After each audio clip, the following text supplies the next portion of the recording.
अज्ञानतिमिरन्धस्य ज्ञानाञ्जनशलाकया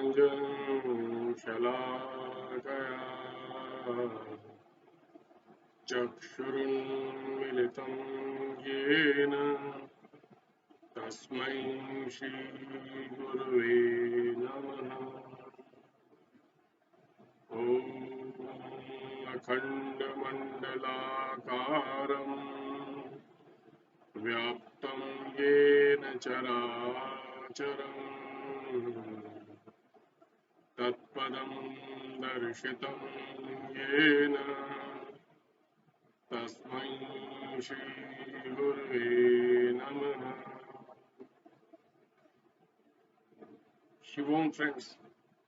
So in today's reading section of Vasishtha Maharamayan, we are going to start from chapter 85, Vitahavya Samadhi. The sun god restores his body, and this is in Ram said, "Now tell me, sage, what became of this sage in his house in the cave? How did he lift his body from it? What did he accomplish by his austere and intense tapas?" Vasishtha said. At last the mind of the sage was extended as the divine mind, and he saw the divine soul in its full glory in his own soul. He saw the primeval dawning light of consciousness in his meditation, which displayed to his memory the scenes of his former states of existence. He saw the various forms of the bodies through which he had passed in his former lives, and also those things which had passed and gone, and those living with his present body in the cave. He found his body lying in the cave like an insect, and he had a mind to raise it to above the surrounding mud and mire. This body of Vitahavya, confined in the cave, was covered with the mud carried by the rain waters. He saw his body pent up in the prison house of the cave with loads of clay on its back, and fitted in its limbs by the shrubs carried in by the torrents of rain. In his clear understanding, he thought of raising his incarcerated body out of the cave, and he made repeated efforts by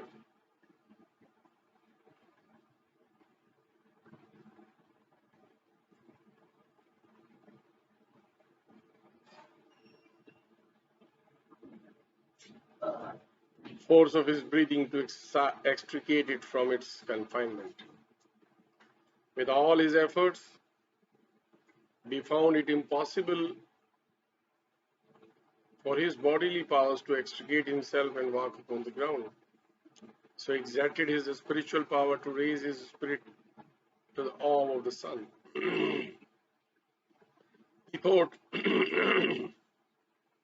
either of being raised upward by the golden rays of the sun, or of obtaining his disembodied liberation by the disengaging his soul from the bondage of his body. He thought in his elevated mind, I lose nothing by the loss of bodily exertions and exercise, but rather I would loosen myself from my bonds and return to my state of blessedness. Remaining for some time in his thoughtful mood on earth, he thought, neither living nor having this body is of any good or loss to me. For as we forsake one body, so we take another. The difference is the size and bulk of the one and the minuteness and lightness of the other. So let me mount this golden ray of the sun, Pingla Nadi. He is talking about Pingla Nadi. So let me mount this golden ray of the sun and fly in the open air. Carried by the vehicle of light, I will enter into the body of the sun. I will enter in the form of my shadow in the ethereal mirror of the sun. My aerial breath will conduct me to that orb. He ascended with his subtle spiritual body upon the air, just as the heat of fire passes out through the hollow of a pair of bellows. The mindful son saw the great sage in this state within his heart. On seeing the sage in this state, the high-minded sun god called to his mind the former acts of his tapas penance and remembered hid his body lying in the cell of the Vindhya region. The sun god, traversing amidst the ethereal regions, came to know the actions of the sage and saw his body lying unconscious in the cave, covered under the grass and stones. He ordered his chief attendant to lift up the body of the sage, whose soul had now assumed its spiritual form. The aerial form of the sage now saluted the adorable sun god with his reverent mind and was then recognized and received by the sun god with due honor. He entered into the body of the solar attendant Pingla, who proceeded from heaven to the cave amidst the delightful gardens of the Vindhya range. Pingla entered the Vindhya grove in the form of a cloud, which, assuming the shape of a big elephant, removed the earth from the surface of the cave with the long nails of his toes. And with his trunk he brought out the body of the sage, just as a stork pulls up a lotus stalk from amidst the mud. Then the spiritual body of the sage fled from the form of Pingla to his own. After his long wanderings in the regions of ether, like a bird in the sky, the sage at last found his own body into which it entered at its nest. He took leave of Pingla with mutual salutations, and each hurried to their respective callings with their brilliantly shining forms. One fled into the air, and the other went to a lake to cleanse his body. It shone like a star in the clear lake and like sunbeams under the water. Then it appeared above it like a full-blown lotus on the surface of waters. He rose out of the water like a young elephant after its sport in some dirty pool. Then he offered his adoration to the sun god, who has restored his body and mind to their luminous states. Afterwards, the sage passed some time on the bank of the Vindhya lake, filled with the virtues of universal benevolence, fellow feeling, and kindness, joined with the qualities of his peace and tranquility, his wisdom and internal bliss, and above all his seclusion and retirement from society, and unconcerned with the concerns of the world. This is all in chapter 85. Now in chapter 86, Vitahavya bids farewell to his mind and bodily organs. Vasishtha resumed. The Muni thought to resume his accustomed meditation again, and at the end of the day he entered a spacious cave in the Vindhya. He continued his investigation of the soul with his command over the sensible organs. He reflected on the reality and unreality of things in his mind.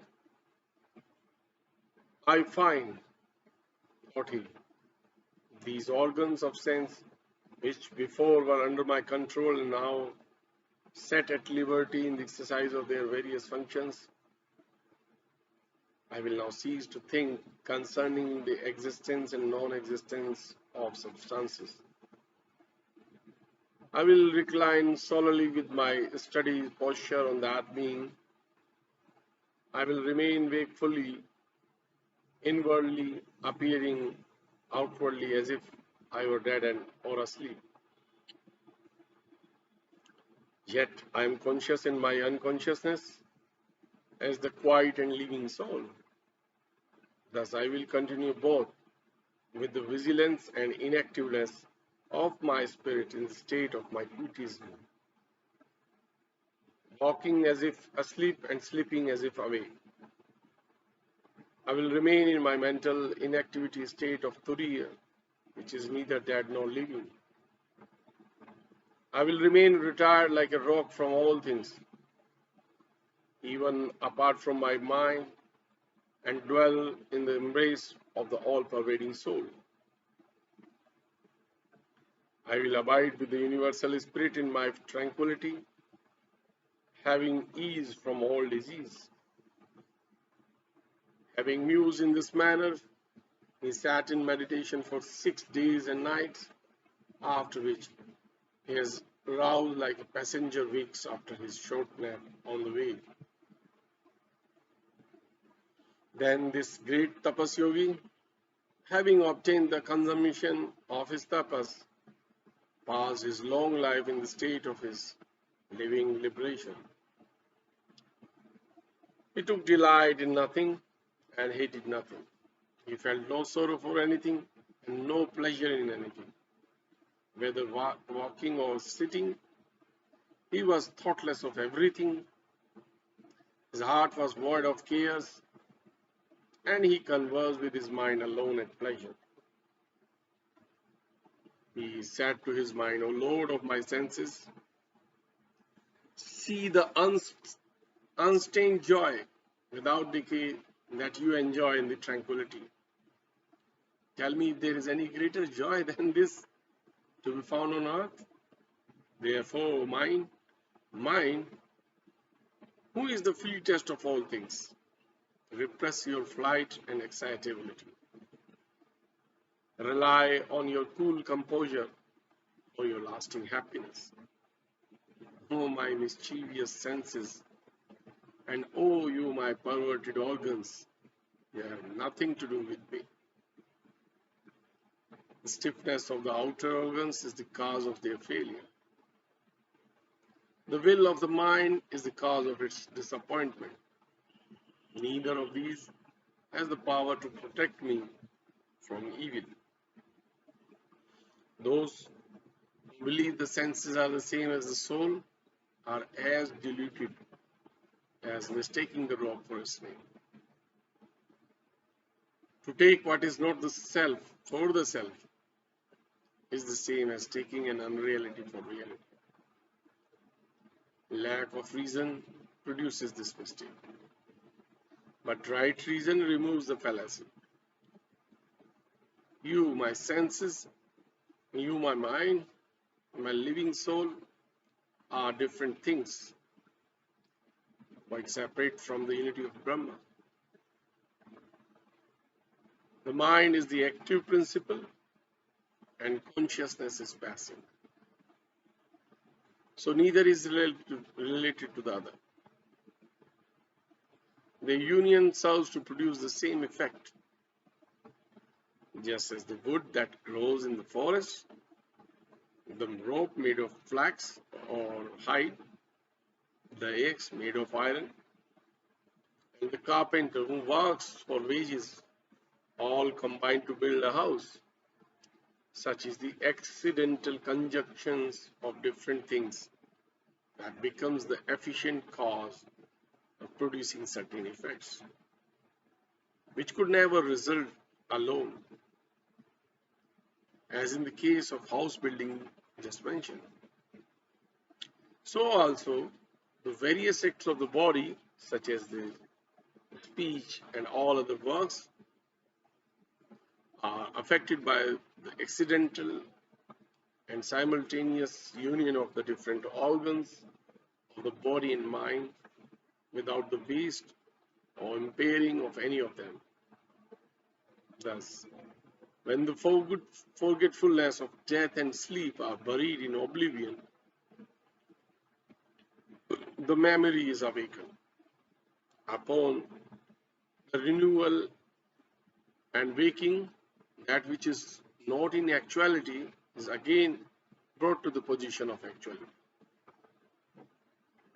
In this manner, that great devotee continued his reflections for many years in that solitary cave of Vindhya hills. Freed from ignorance and far from temptation, he remained there in perfect joy, ever contemplating on the means to prevent the transmigration of his soul. Seeing the natures of things in their true light, he avoided all that presented a false appearance. For fear of being misled by appearances, he resorted to the shelter of meditation.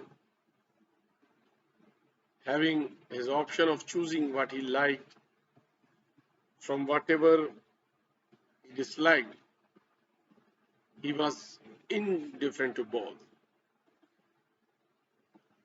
His passive mind was elevated from all that is desirable or detestable in life. Having renounced the world and all its connections and the society of mankind, and setting himself beyond the bonds of repeated births and actions of life, he became one with the incorporeal unity and drank the ambrosial nectar of his spiritual delight. In his lonely abstraction, he seemed to be sitting in the golden cave of Sahiya mountain.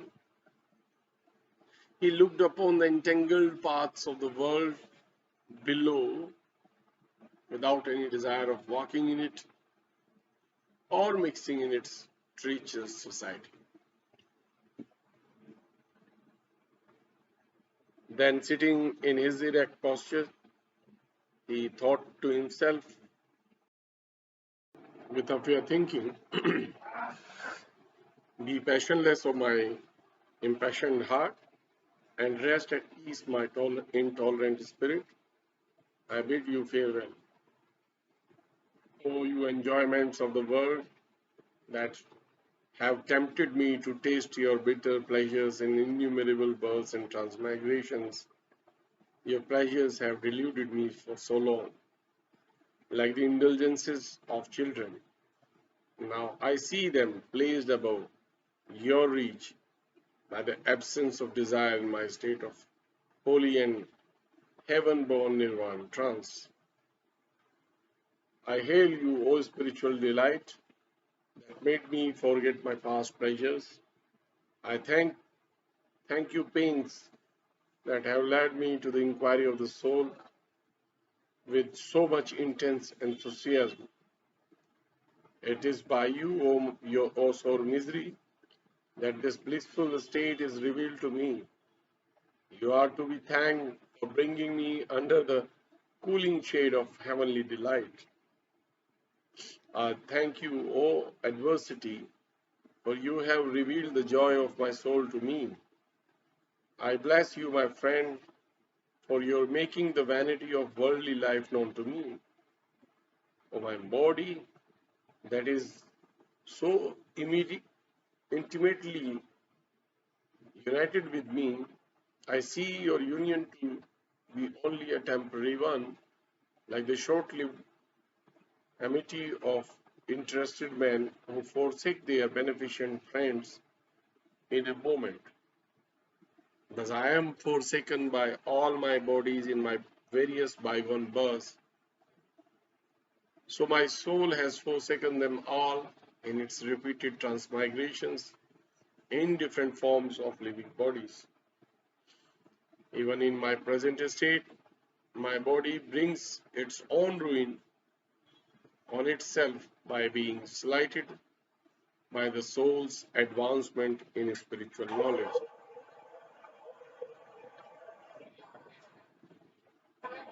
It is not my fault that the body is discontented at my contentment, or that it should be impaired by my abstinence and broken down by my poverty. Grieve not my mean greed, that I have grown adverse to gain. You must pardon me, O my fond desires, that I have become so devoid of wishes and adopted the virtue of renunciation. I have now taken myself to my detachment and want to thrive therein. I pray of you, O you restless desire, to have no more any concern with me, and I bid my last farewell to you, O you God of pity and pious deeds, that I may no more engage myself in the performance of acts. I am lifted from the pit of hell and placed in heaven. I bid farewell to the tree of pleasures growing in the soil of wicked acts and bearing the torments of hell as its fruits. I bid farewell to the tree of sin that bears the flowers of our punishment, whereby I was doomed to repeated reincarnations in lower births. I bow down to that unseen form of delusion, which uttered the sweet voice of a sounding bamboo and covered itself with a garment of leaves. I bow to you, my holy cave, that it in my associate in this devout tapas. You are the only refuge for this weak body of mine after its weary journey in the rugged paths of the world. You are my kind companion and remover of all my desires. You have been my only shelter after I fled from all the dangers and difficulties of the world. You are my pilgrim's staff that was the support of my aged body and arm. I have found my best friend in you for relieving my fatigue and guiding my footsteps in this dangerous and dangerous and cavernous retreat. I also thank you, O my aged body, that is the support of my life, even in this old age of yours, when you are reduced to your ribs, covering your bloodless entrails and shriveled veins and arteries. Depart now, my dilapidated body, with the core and foundation that there yet remain in you. Away with your excrements that required my repeated ablutions and purifications. I bid farewell to all my acts and dealings in the world that have been the destined causes and my connate companions in all my reincarnations in this world. I next bid you farewell, O my vital ears, who kept company with me to all my various births, and from whom my soul will soon fly away. How often have I passed with you to foreign parts and rested in the valley and gardens of mountain meadows? How long have we played about in the cities and dwelt in mountain retreats? How many times we have run in different directions, engaged in various works of life. In fact, there was no time or place in the universe when and where we didn't live together.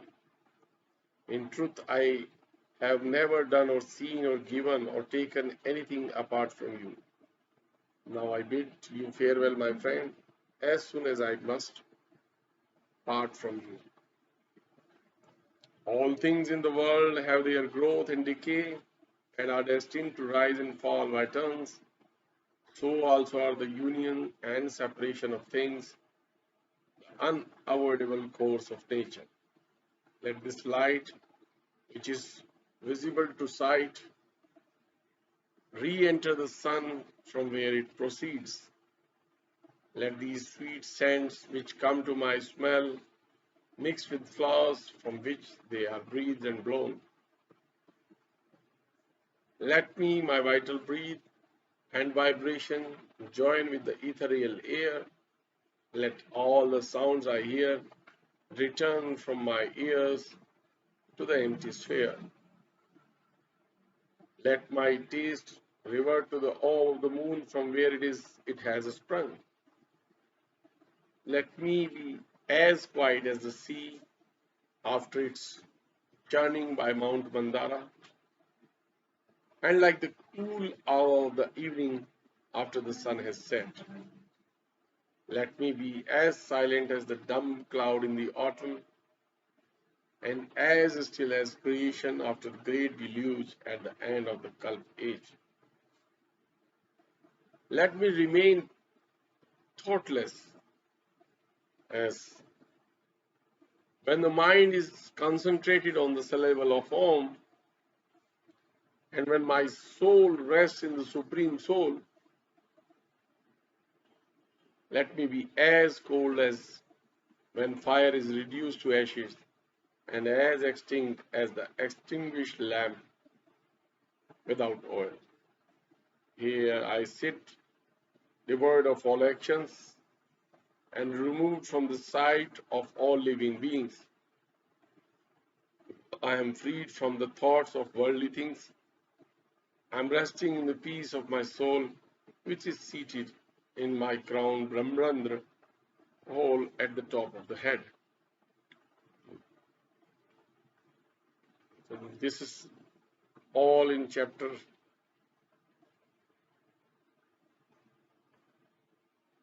87. Now we will come to chapter 87.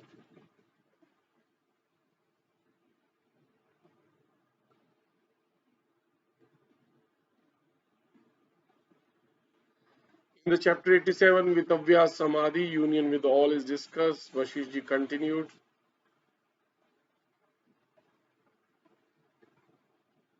Then repeating aloud the sacred syllable Om and reflecting on the universe contained in it, having rid himself of thoughts and free from his desires, sage Vitahavya obtained his internal peace. He meditated on the several parts that compose the utterance of that mystic syllable Om. Then, leaving aside all its attributes, he meditated only on the reality of the pure and imperishable One. He withdrew his mind from his internal and external organs, and also from the grosser and finer feelings and sensibilities of his heart and body. He dismissed whatever there is in the three worlds and converted all his desires to detachment. He remained unmoved by his body, and like the thoughtful touchstone, wrapped in his abstraction. He was full in himself like the full moon, and as still as Mount Mandara after its churning was over. He was the motionless wheel of the potter's mill, like the calm ocean undisturbed by waves and winds. His mind was the clear sky without sunshine or darkness. His heart was bright without the light of sun, moon, or stars. His consciousness was unclouded by the fumes, dust, and cloud of ignorance. His soul was clear as the autumn sky. Then, raising his voice from the heart center to the topmost crown of his head, his mind transcended the region of the sensations, like the wind blowing a fragrance over an area. Darkness fled from his mind, like the gloom of night dispelled by the light of the dawning morning. And like the perception of wisdom puts down and extinguishes the sparks of anger in the heart. Then he saw the reflection of a flood of light within himself, which he found to be ceaseless in its brightness, and unlike the light of the luminaries, which is repeatedly succeeded by darkness. Having attained that state of indescribable light and inextinguishable brightness, he found his mental powers to be quickly bound down by its glare, like straw consumed by fire. In a short time, he lost his consciousness of that light, just as in no time a newborn child loses its knowledge of whatever it perceives through any of its sense organs. It was in a twinkling or half of that time that this calm sage stopped the course of his thought, just as the wind stops its motion in a moment. Then he remained as fixed as a rock, as inattentive and mute gaze on what passed before him. He retained his vitality like a motionless dreamer in his sleep. He was next lost in the deep sleep, like in the unconsciousness of his profound sleep, and thereby he attained his ultimate joy of Turiya, the retention of only absolute joy. He was joyful in his joylessness. He was alive without his liveliness.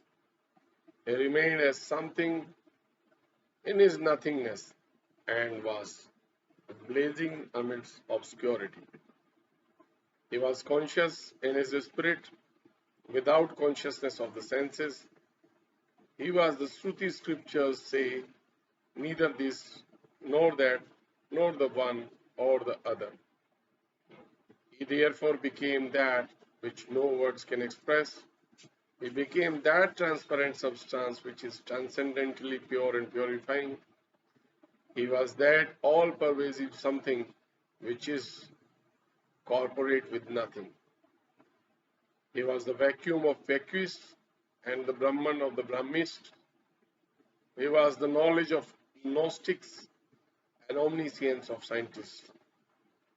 He became like the Purush spirit of the Sankhya materialists and the Ishvara of Yoga philosophers. He was the Shiva of Shaivites, bearing the mark of the crescent moon on his foreheads. He was the time of timists.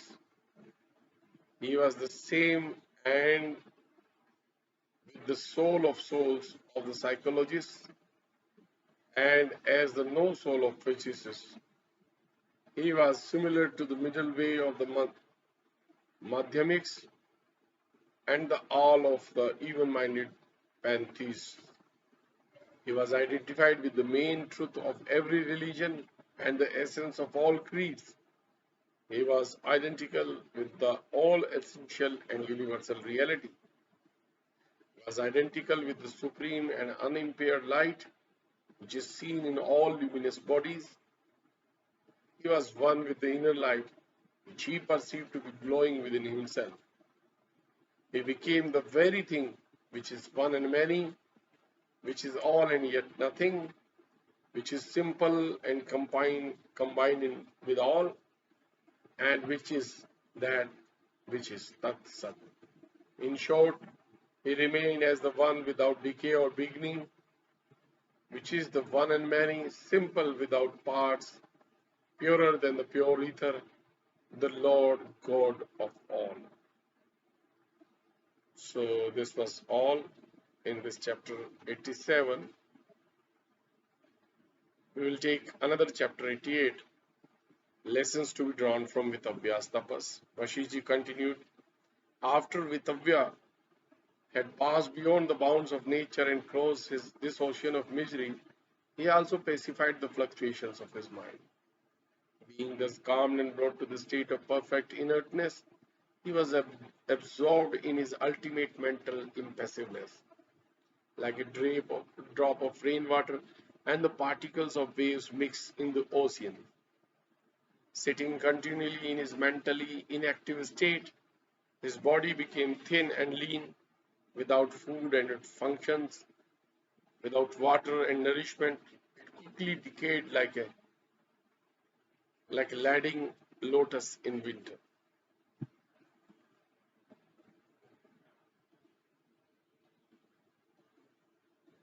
His vital breeze fled from the tree of his body and entered into the cavity of the heart like birds let loose from the net fly to their nest.